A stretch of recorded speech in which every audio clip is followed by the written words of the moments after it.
நிறைய பேர் வந்து அஜித் சாரை மட்டும் தான் நினைச்சிட்டு இருக்காங்க கார் ஓட்டுறதுல இன்ட்ரெஸ்ட். இளைய தளபதியுமே வந்து கார் ஓட்டுறதுல ரொம்ப இன்ட்ரெஸ்டான பெரிய பொசிஷனை வந்து தூக்கி போட்டுட்டு அரசியலுக்கு வர்றதுங்கிறது ஒரு மிகப்பெரிய தைரியமான விஷயம். நம்ம விஜய் சார் வந்து அரசியல்ல இருந்து உங்களை கூப்பிட்டாங்க, நீங்க போவீங்களா?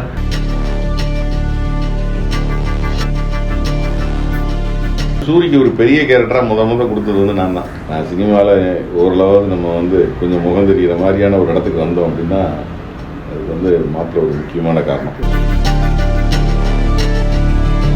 அவரை பற்றி சொல்றதுன்னா வந்து நிறைய அவர் ஒரு சித்த மாதிரி உண்மையிலே என்னைய பொறுத்த வரைக்கும் பாதி பேர் முட்டாப்பல்ல பிசினஸ்ல இருக்கவனுங்க. அப்படி ஒரு தொழில் வந்து இருந்தாதான் நீங்க வந்து சினிமால சர்வைவ் ஆக முடியும். பால் பாக்கெட் வாங்குறது கூட வந்து இதைத்தான் வந்து நம்பி இருந்தீங்கன்னா நீங்க 4 நாளைக்கு ஒரு உடனே காப்பியை விட்டுருவாரு. ஜிஎல்வி நேயர்கள் அனைவருக்கும் வணக்கம். ஸோ இன்னைக்கு நம்மளுடைய ஷோவில் வந்து யாரை பற்றி பார்க்க போகிறோம் அப்படின்னா, தமிழ் திரையுலகில் கிட்டத்தட்ட 25 வருஷம் பயணம் பண்ணியிருக்காரு. ஒரு இயக்குனராக, ஒரு நடிகராக, கிட்டத்தட்ட பார்த்தீங்கன்னா குட்டிப்புலி படத்தில் ஆரம்பித்து நிறைய படங்கள் பண்ணியிருக்காரு. ஸோ விஜய் சேதுபதியோட நெருங்கிய நண்பர்னு கூட சொல்லலாம். சொன்னாலும் நீங்கள் யாருன்னு கண்டுபிடிச்சிருப்பீங்க. ஸோ இன்றைக்கி நம்மளுடைய நிகழ்ச்சியில் யாரை பார்க்க போகிறோம் அப்படின்னா, குட்டிப்புலி சக்தி சரவணன் தான். வணக்கம். வணக்கம். நல்லா இருக்கீங்க? நல்லா இருக்கேன், நல்லா இருக்கேன். எப்படி போயிட்டு இருக்கு நம்மளுடைய துறை? நம்பிக்கையோட போயிட்டு இருக்கு. சிறப்பு, சந்தோஷம். அதாவது நீங்க நம்ம துறையில ஃபர்ஸ்ட் என்ட்ராவேல வந்து சந்திரசேகர் சார் தான் முதல்ல ஆரம்பிச்சீங்க. அதாவது ஒரு உதவி இயக்குனர் ஆரம்பிச்சு இன்னைக்கு எவ்வளவு பெரிய ஒரு இடத்துக்கு வந்திருக்கீங்க. பட் ஆனா அந்த ஆரம்பம் அப்படிங்கிற ஒரு விஷயம் உங்களுக்கு எப்படி நேர்ந்துச்சு? ஏன்னா இன்னைக்கு வந்து நீங்க வடபள்ளி பக்கத்தை எடுத்துக்கிட்டோம்னா முக்காவாசி நம்ம ஆளுங்க தான் அதிகமா இருக்காங்க சினிமா துறையை சார்ந்தவங்க. ஆனா முதல் நீங்க ஆரம்பத்துல வரையில அது எவ்வளவு ஒரு கஷ்டத்துல இருந்துச்சு? நிறைய பேருக்கு ஒரு விஷயம் தெரியாது. நான் உதவி இயக்குனரோட நான் உதவி கேமராமேனா நிறைய பேருக்கு ஒர்க் பண்ணியிருக்கேன். நோட் பண்ணிக்கிறேங்க, இது தெரியாத ஒரு விஷயம். சிசி சார் படத்தில் தேவால கூட வந்து நான் அசிஸ்டன்ட் கேமராமேன் தான். சூப்பர். அந்த காலகட்டத்தில் எங்களுக்கு வந்து இளைய தளபதியோட ஒரு நல்ல நெருக்கமாக பழகிற மாதிரியான ஒரு வாய்ப்பு கிடைச்சிச்சு. அதனோது எல்லாம் அந்த பீரியட்ல எல்லாரோட என்கிட்ட ரொம்ப நெருக்கமாக ரொம்ப ஃப்ரீயாக எல்லா விஷயமும் பேசுவார். யார்கிட்டையும் பேச மாட்டாரு. பிடிச்சி போச்சுன்னா அவங்கள்ட்ட தான் எல்லாத்தையுமே ஷேர் பண்ணிக்குவார். அந்த மாதிரி ஒரு கேரக்டர் இளைய தளபதி. அந்த சந்தர்ப்பத்தில் வந்து 2-3 இடங்கள்ல வந்து நாங்கள் ஒரு இறச்சகுளம்னு ஒரு இடத்துல வந்து ஷூட் பண்ணிட்டு இருக்கோம். ஷூட் பண்ணிட்டு அதில் ஒரு பழைய கார் வரும் அந்த படத்தில், தேவா படத்தில். அவர் கார் ஓட்டுறதுனா பயங்கர இன்ட்ரெஸ்ட். நிறைய பேர் வந்து அஜித் சாரை மட்டும் தான் நினைச்சிட்டு இருக்காங்க கார் ஓட்டுறதுல இன்ட்ரெஸ்ட். இளைய தளபதியுமே வந்து கார் ஓட்டுறதுல ரொம்ப இன்ட்ரெஸ்டானது. அது பழைய கார் வரும், இந்த கார்ல வந்து போலாமா அப்படின்னு சொல்லி அந்த காரு ஒரு பழைய கார் எடுத்துட்டு வந்து அது நடுவழியில் நின்று அப்புறம் 2-3 கிலோமீட்டர் நடந்தே வந்து ஒரு நிரஞ்சல் லாட்ஜ் வரைக்கும் வந்தாரு. அந்த மாதிரி அன்னைக்குதான் காதலன் ரிலீஸ் நினைக்கிறேன். காதலன் ரிலீஸ் செகண்ட் ஷோ போயிட்டு அன்னைக்கெல்லாம் தியேட்டர் வரைக்குமே வந்து ஒரு படம் பார்க்க முடியும். அந்த காலகட்டங்கள்ல ரொம்ப டீ கடை, சாதாரண ஒரு டீ கடையில் டீ சாப்பிட்றதுல இருந்து ரொம்ப கேஷுவலா இருப்பாரு. அப்பவே அவர்கிட்ட நான் ரொம்ப ஆச்சரியப்பட்ட ஒரு விஷயம் என்னன்னா, ஒரு பெரிய வந்து வாக்கியா ஓடிட்டு இருக்கு. அப்பெல்லாம் ஷூட்டிங்னாவே சாதாரணமா ஷூட்டிங்னாவே ஒரு 1000 பேர் 2000 பேர் வேடிக்கை பார்க்கறதுக்கு கூடுவாங்க. நான் சொல்றது இந்த இருக்கிற கிருகம்பக்கத்துல நீங்க ஷூட்டிங் வச்சீங்கன்னாவே ஒரு சீரியல் ஷூட் வைங்களேன், ஒரு 2000-3000 பேர் வந்து வேடிக்கை பார்க்கறதுக்காக வருவாங்க. கண்டிப்பா. மப்சல் நாங்க நாகர்கோயில்ல ஷூட் பண்ணிட்டு இருக்கோம். ஒரு பெரிய ஒரு இதுல தண்ணி ஓடிட்டு இருக்கு. அது என்ன ஆழம், என்ன மாதிரியான ஒரு டெப்த் இருக்கும் எதுவுமே தெரியாது. ஆக்சுவலா வந்து அவர் வந்து அந்த கரையில வந்து இப்படி இறங்கி நிக்கணும். இறங்கி வந்து ஒரு தண்ணிக்குள்ள வந்து குளிக்கிற மாதிரி நிக்கணும். குளிக்கணும் தான் அதான் ஷார்ட். அவர் சொல்றாரு இந்த கரையில படிக்கட்டு இருக்கு, இது வரைக்கும் நீ போகும். அவர் வந்து இவ்வளவு தூரம் வந்தவர் அங்க இருந்து ஒரு சம்மர் ஷாட் அடிச்சாரு. அதுக்குள்ள அன்எக்ஸ்பெக்டடா அப்படி ஒரு ரவுண்ட் அடிச்சு உள்ள விழுந்தாரு. அதுல தண்ணி நல்ல ஃபோர்ஸ்னால அப்படி தங்கின்னு இழுத்துட்டு வந்து அந்த பக்கம் வந்து ஏறினாரு. இன்னைக்கு அரசியலுமே அப்படிதான்.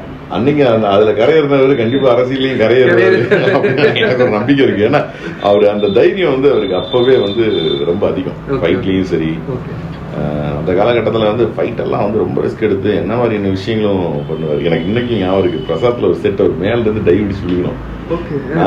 இப்படி சும்மா கூப்பிட்டு விஜய் கொஞ்சம் மூஞ்சியை காட்டிட்டு போங்க அப்படின்னு சும்மா கிண்டலா சொன்னேன்.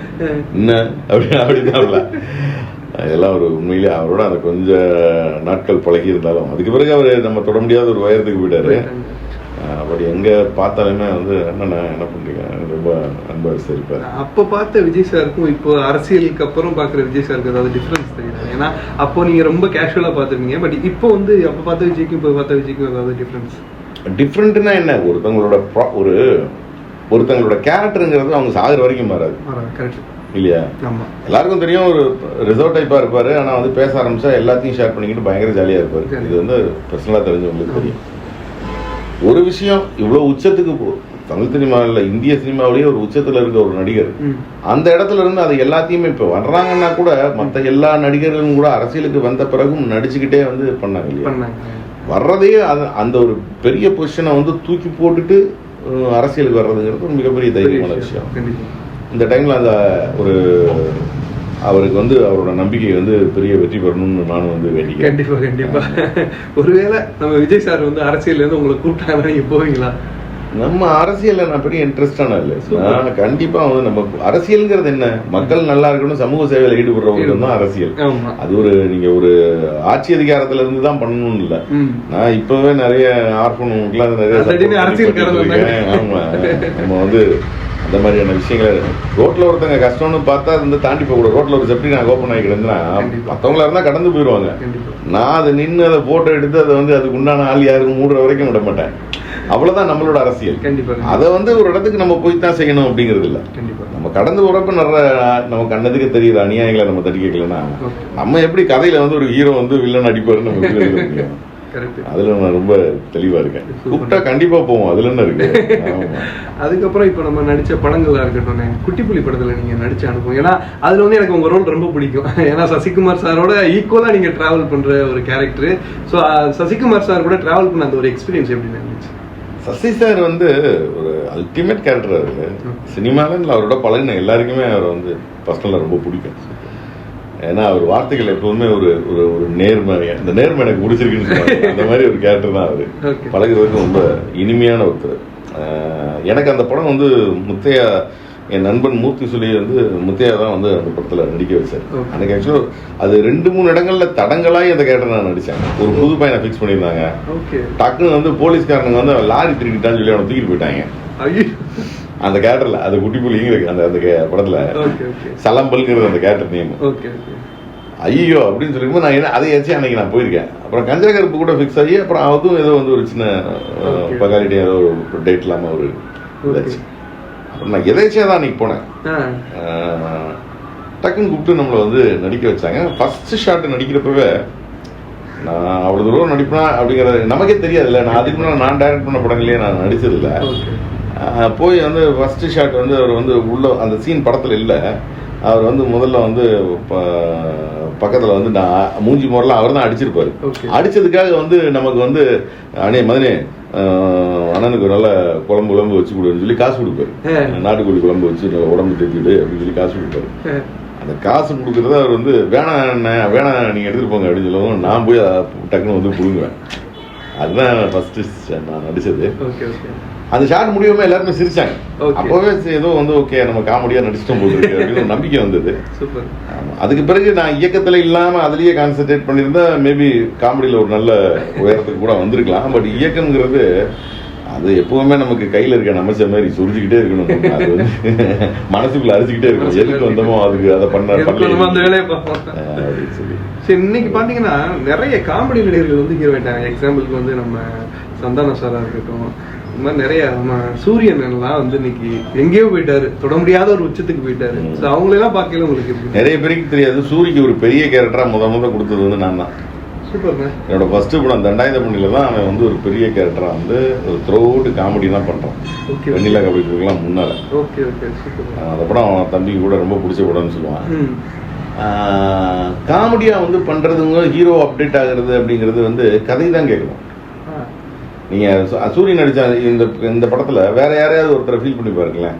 ஒரு இன்னோசென்ட்டா ஒருத்தருக்கு நம்பிக்கைக்கு பாத்திரமா வாழ்ந்து அந்த விஷயத்துல வந்து தான் மனசால பாதிக்கப்படும் போது அது எப்படி அந்த கேரக்டர் வந்து டைவர்ட் ஆகுதுங்கிறது தான் அந்த படத்தோட சக்சஸ். அந்த மாதிரியான கதைகள் கிடைக்கும் போது வந்து நாகேஷ் சார் நடிக்கலையா, ஸோ அவங்க காமெடிலையும் கான்சென்ட்ரேட் பண்ணுவாங்க, இதுலையும் நடிப்பாங்க. பட் இப்போ இருக்கிற காலகட்டத்தில் ஒரு டைம் நீங்கள் ஹீரோவை ஜெயிச்சிட்டீங்க அப்படின்னா தொடர்ந்து உங்களுக்கு அந்த இதுக்குள்ளேயே வந்து இழுத்துட்டு போவாங்க. ஏன்னா தமிழ் சினிமாவில் ஹீரோ கொஞ்சம் பயங்கரமாக இருக்குல்ல. நீங்கள் ஆந்திரா எடுத்துக்கிட்டீங்கன்னா நீங்கள் என்ன மாதிரியான கதைகளுக்கும் உங்கள் ஹீரோ இருப்பாங்க. ஒரு 18 வயசு பையனா ஒருத்தன் ஹீரோ இருப்பான், ஒரு 25 வயசுல காலேஜ் போகிற வயசுல ஒருத்தன் வந்துட்டு ஹீரோ இருப்பான். இங்கே எல்லாம் வந்து 50 வயசுல இருக்கணும் தான் இன்னும் காலேஜ் போகிறத கட்டிட்டு இருக்கோம் நம்ம, இல்லையா? அந்த மாதிரி கதைக்கு உண்டான விஷயங்கள் கிடைக்கிறதெல்லாம் வந்து ஆந்திராவில் தான் மிகச்சரியா கிடைச்சிட்டு இருக்கு. சினிமாவுக்கு உண்டான மரியாதையும் இங்கே விட அதிகமா இருக்கிறதுக்கு காரணம் அங்க வந்து அதுதான். அது மாதிரி நம்ம விஜய் சேதுபதி சார், அதாவது படங்கள் அப்படிங்கிறத தாண்டி பர்சனலா நீங்க 2 பேரும் ரொம்ப ஒரு கனெக்ட்ல இருப்பீங்க. ஸோ அவங்க சார் கூட நடிச்ச அனுபவங்கள், பர்சனலா அவங்க கூட பேசின அனுபவங்கள்லாம் எப்படின்னா இருக்கும்?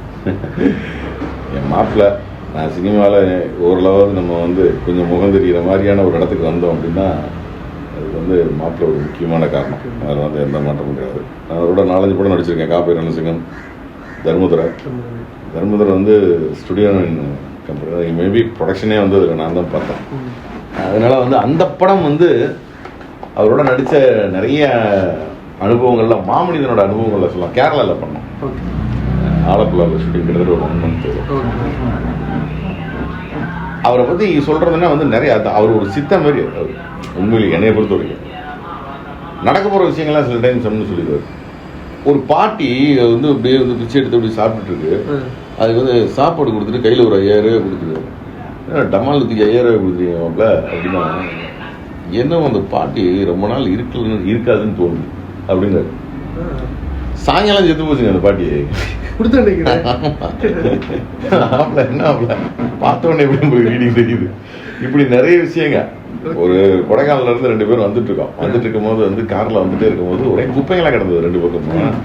ஒரு நல்ல டூரிங் ஸ்பாட்டு, எவ்வளவு அழகான இடத்துக்கு வந்து ரசிச்சுட்டு அந்த ரசிக்கிற இடத்தையே குப்பையாக்கிட்டு போறாங்களாமாப்ல அப்படின்னு வந்து சொல்றீங்க. அப்ப சொன்னாப்ல, இந்த பூமி தன்னை சரி பண்ணிக்கிறதுக்காக ஏதாவது ஒண்ணு பண்ணுமாமா, அது கூடிய சீக்கிரம் நடக்கும் பாரு. என்ன கொரோனா வந்துருச்சு, அப்புறம் ஏன் அங்க குப்பை விட போகுது, வீட்டோட தான் வர முடியாது. அப்படி நிறைய விஷயங்கள் வந்து மாப்பிள்ளையை பற்றி ஆச்சரியப்பட்டிருக்கேன். எனக்கு ஒரு நெருக்கமான பழக்கம் உண்டு. என்னோட நான் இயக்கிய குலசாமி திரைப்படத்துக்கு வந்து வசனம் எழுதுறதுக்காக வந்து அது கொரோனா பீரியட், அவரும் ஃப்ரீயாக இருந்ததுனால எனக்கு ஒரு சந்தர்ப்பம் கிடைச்சது. அதை யூட்டிலைஸ் பண்ணி வந்து வசனம் எழுதிக்கிட்டேன். அதனாலேயே வந்து அந்த படம் வந்து எனக்கு வந்து மறக்க முடியாத ஒரு படம் அமைஞ்சது. நம்ம குலசாமி படமே ரிலீஸ் ஆனதுக்கு அப்புறம் விட இப்போ வந்து பயங்கர பீக்ல போயிட்டு இருக்கு. ஏன்னா இப்போ நான் ரீசெண்டா யூடியூப்ல அந்த படத்தை கீழே கமெண்ட்ஸ்ல பார்க்கப்ப இந்த படம் எப்பப்பா வந்துச்சு, இந்த மாதிரி நல்ல படங்கள்லாம் வந்தா தெரிய மாட்டேங்குது. இந்த கமெண்ட்ஸ் எல்லாம் பார்க்கல உங்களுக்கு எப்படி ஃபீல் ஆகுது? ஏன்னா ரிலீஸ் ஆனப்போ வேற ஒண்ணும் இல்ல, செம்ம கடுப்பாகும். ரிலீஸ் ஆனப்போ மக்கள் பெருசா ஏத்துக்கல, அந்த படத்தை பெருசா தெரியல. ஏத்துக்கலைங்கிறது தான். அப்ப உங்களை எந்த இடத்துலயுமே ஏத்துக்க மாட்டாங்க. யூடியூப்ல ஏன் இவ்வளவு கொண்டாடுறாங்க? கிட்டத்தட்ட ஒரு 7 லட்சம் வியூஸ் போயிருக்கு. கிட்டத்தட்ட 1000 பேர் கமெண்ட்ஸ் பண்ணிருக்காங்க. 1000 கமெண்ட்ஸும் படத்தை பத்தி சூப்பரா போட்டிருக்காங்க. ஏன் அப்போ அப்படின்னா வந்து தேட்டர் கிடைக்கல. நீங்க சரியான இடத்துல போய் ஒரு கத்திரி வைக்கிறாங்கன்னா கூட சரியான இடத்துல, நீங்க விளைச்ச இடத்துலயே வச்சுக்கிட்டு இருந்தா யாரும் வாங்குவாங்க? கொண்டு போய் விற்கிற இடத்துல வச்சாலும் வாங்குவாங்க. விற்கிற இடத்துல அப்படி ஒரு தமிழ் சினிமா அப்படி ஒரு காலகட்டத்திலே இல்லை. இங்க வந்து ஒரு தெளிவான ஒரு சிண்டிகேட் இருக்கு. அதை வச்சுதான் வந்து எல்லா படங்களும் ரிலீஸ் ஆகுது. அந்த ரிலீஸ் ஆகிற படங்கள் கொண்டு போய் சேர்ந்து ஒரு வாரத்துக்கு பிறகு படம் நல்லா இருக்குங்கும் போது நல்லா இருந்தாலே தூக்கிடுறாங்க. ஏன்னா அதுக்குள்ள அடுத்த 6 படம் 7 படம் ரிலீஸ் ஆகுது. அந்த படத்தை கொண்டு வந்துடுறாங்க. இப்ப எல்லாரும் சொல்றாங்களா, அமரன் அற்புதமா ஓடிக்கிட்டு இருந்த ஒரு படம், எதுக்கு அதை தூக்குறாங்க? இந்த கங்குவான்னு ஒண்ணு கொண்டு வந்து வச்சிருக்காங்க, அது எல்லாரும் வந்து காரி தூக்குறாங்க இல்லையா? இந்த படம் நல்லா இருக்கு, அது ஓட போகுது. அது எதுக்கு தேவையில்லாம வந்து ஒரு நல்லா ஓடிட்டு இருக்க ஒரு படத்தை ஏன் தூக்குறீங்க? அதெல்லாம் வந்து அதை யார் பண்றா? அப்ப எங்க போயிட்டு இருக்கு தமிழ் சினிமா? நல்ல படத்தை கூட நீங்க ஓட விடாம பண்ணீங்கன்னா அப்புறம் எப்படி? லப்பர் பந்தெல்லாம் நல்ல சூப்பர் படம் ஓடிட்டு இருக்கப்ப வந்து அதை தூக்கிட்டு வேட்டையை உள்ள கொண்டு வந்தீங்க. என்னாச்சு? திரும்ப 4 நாள் கழிச்சு லப்பர் பந்தே உள்ள கொண்டு வந்தீங்க. இங்க பெரிய படத்துக்கெல்லாம் தமிழ் மக்கள்லாம் எப்பவும் மரியாதையே கொடுக்க மாட்டாங்க. நல்ல கதை இருந்தா வந்து கண்டிப்பா ஓட வைப்பாங்க. என் படம் தேட்டருக்கே போல, அதுதான் விஷயம். நல்ல வேலை யூடியூப்க்கு வந்துச்சேன்னு சந்தோஷப்படுறேன். யூடியூப்லயாவது அட்லீஸ்ட் மக்கள் யூடியூப்ல வந்ததுக்கு அப்புறம் நல்ல ஒரு பெரிய வர. நீங்க இதே மாதிரி என்னோட கிளாஸ்மேட் படம் பாருங்க. இப்பதான் வந்து அது வந்து நம்ம புக் மை ஷோல வந்து ரிலீஸ் ஆயிருக்கு. வெளியே சிம்பிளி சவுத்ல ரிலீஸ் ஆயிருக்கு. அதோட சீன்ஸ் எல்லாமே வைரலா போயிட்டு இருக்கு இப்போ யூடியூப்ல. அவ்வளவு சீன் வந்து வைரலா போயிட்டு இருக்கு. அந்த படம் கண்டிப்பா அமேசான் பிரைம்ல 1 வாரம் 10 நாள்ல ரிலீஸ் ஆகும். கண்டிப்பா பெரிய ஹிட் அடிக்கும், டெஃபினட்டா எனக்கு தெரியும். ஆனா கொண்டு போய் தேட்டருக்கு கொண்டு போய் சேர்க்கறது யாரு? இங்க படம் நல்லா இருக்கு நல்லா இல்லைங்கிறது இங்க இருக்கிற 10 பேர் எதுக்கு டிசைட் பண்றாங்க? நீங்க டிசைட் பண்றதுனால என்ன நடக்க போகுது? நீங்க அவ்வளவு பெரிய ஞானிகளா என்ன இங்க இருக்கவனுங்களா? பாதி பேர் முட்டா போயிருக்க பிசினஸ்ல இருக்கவனுங்க. அவங்களுக்கு எந்த ஜட்ஜ்மெண்ட்டுமே இருக்காது. இது ஓடும் இது ஓடாது. நீ என்ன சொல்றது? அதை மக்கள்கிட்ட கொண்டு போய் சேரு. அவன் சொல்லுவான் நல்லா இருக்கா நல்லா இல்லையா அப்படிங்கறத வச்சுட்டு. இங்க ஒரு 15-20 பேர் இருக்கானுங்க பிசினஸ்க்குன்னு. அவங்க வந்து உட்காந்துக்குவானுங்க. உட்காந்துக்கிட்டு இந்த படத்தை பார்த்துட்டு அவனுக்கு அவன் ஒரு அங்க உட்காந்து போனை நோண்டிட்டு இருக்கான். அவன் 10 நேரம் போனையே பார்க்க மாட்டான். ஒரு படத்தையே பார்க்க மாட்டான். இப்படிலாம் நம்ம பார்த்தோம்னா இவங்க எல்லாம் வாழ்றதுக்கு பேசாம ஊர் பக்கம் போய் 4 பண்ணியை வாங்கி பேக்கலாம்டாங்கிற மாதிரி இருக்கும். அந்த மாதிரி எரிச்சல் ஆக்கிடுவானுங்க அவங்கள. அதெல்லாம் தாண்டி தான் சினிமாவில் ஜெயிச்சாகணும். நான் மட்டும் நான் எனக்காக சொல்ல, எல்லாருக்குமே புது இயக்குநர்கள் எவ்வளவோ பேர் இருக்காங்க. அவ்வளவு பேருமே வந்து ஜெயிக்கிறாங்களா அப்படின்னா 1000 பேருமா ஜெயிக்கிறாங்க. அல்லாக்குள்ள உட்கார்றதா தூக்குறது 10 பேர். 10 பேர் அந்த ஒருத்தனை வந்து ஏதாவது பேசிட்டு தான் இருப்பாங்க. என்னத்தை தின்ட்டு வந்தாலும் இந்த கணக்கு கணக்குறான்னு சொல்லி இல்லையா? அதுதான் சினிமா. எப்பனா ஒருத்தன் தான் ஜெயிக்க போறான். நான் அதை தப்பு சொல்ல வரல. ஆனா இங்க சொல்றாங்கல்ல திறமை இருந்தா வந்துடலாம், கிடையவே கிடையாது. மிக திறமையானவர்கள் அந்த ரோட்ல வந்து சும்மா நாய் மாதிரி சுத்தி இருக்கிற எவ்வளவு பேரை காட்டுறேன். அதனாலதான் நான் இப்ப வர்ற இளைஞர்கள் கூட நான் சொல்றது என்ன, சினிமாவை முழுசா நம்பி தயவுசெய்து வந்து தொலையாதீங்கிறேன். வராதிங்க. வந்தா வந்து ஒரு தொழிலாவது வச்சுக்கங்க. இப்ப இந்த கடை இருக்கு, இது வந்து என் மனைவியோட கடை, ஆரா பொட்டிக்ஸ் சொல்லிட்டு. எனக்கு சினிமால வந்து நடிக்கிறதுலே நல்ல இன்கம் தான் இருக்கு. இருந்தாலும் எதுக்கு சப்போர்ட்டுக்கு ஒரு தொழில் ஏதாவது ஒன்று வேணும்னு சொல்லி ஒன்று ஆரம்பிச்சு வச்சுக்கிறோம். அப்படி ஒரு தொழில் வந்து இருந்தாதான் நீங்க வந்து சினிமால சர்வைவ் ஆக முடியும். நீங்க வெறுமன பொருளாதாரத்திலையும் இதுல நம்பி இருந்தீங்கன்னா, பால் பாக்கெட் வாங்குறது கூட வந்து இதைத்தான் வந்து நம்பி இருந்தீங்கன்னா, நீங்க 4 நாளைக்கு ஒரு தான் காப்பியை விட்டுருவது. சொல்றேன் உண்மை. இந்த பிராக்டிக்கல் நாலேஜ் இல்லாம வந்து நிறைய பேர் மாட்டிக்கிறாங்க. அதை நம்ம பார்க்கும்போது கஷ்டமா இருக்கு. சின்ன வயசு பசங்கள்லாம் நிறைய பேர் வந்து மாட்டிக்கிறாங்க. அவங்களெல்லாம் பார்க்கும்போது வீராவேசமா பேசுறாங்க. அதே வீராவேசத்தோட தான் நாங்களும் 40 வருஷத்துக்கு மேல பேசுறோம். சரியா? அது என் செட்லாம் பயங்கரமான செட்டு. எனக்கு சீமானெல்லாம் ரூம்மேட்டு. ஆமா, நாங்க பேசுனதெல்லாம் தாண்டி யாரும் பேச முடியாது. அவ்வளவு பேசுறோம். சொல்றேன், இங்க பேச்சு மட்டும் இல்ல, செயலுக்கு கொண்டு வர்றப்ப அதுல நிறைய பிராக்டிக்கல் இது இருக்கும். இப்ப சின்ன பசங்க எல்லாம் ஜெயிக்கலையா அப்படின்னு கேட்பீங்க. ஜெயிச்ச 4 பேரை மட்டும் பார்க்காதீங்க, அதுக்கு பின்னால இருக்க ஒரு 4000 பேரை பாருங்க. அந்த 4 பேருக்குள்ள நீங்க வர்றதுக்கு ஏதோ ஒண்ணு தேவைப்படுது இல்ல. அந்த பாலிடிக்ஸ் வந்து நீங்க ஜெயிச்சு வருவீங்க அப்படின்னா உங்களுக்கு பொருளாதார ரீதியா ஒரு சின்ன ஒரு வருமானத்தை வச்சுக்கிட்டு வாங்கன்னு சொல்றேன். வேற ஒண்ணுமே பெட்டி கூட வைங்க.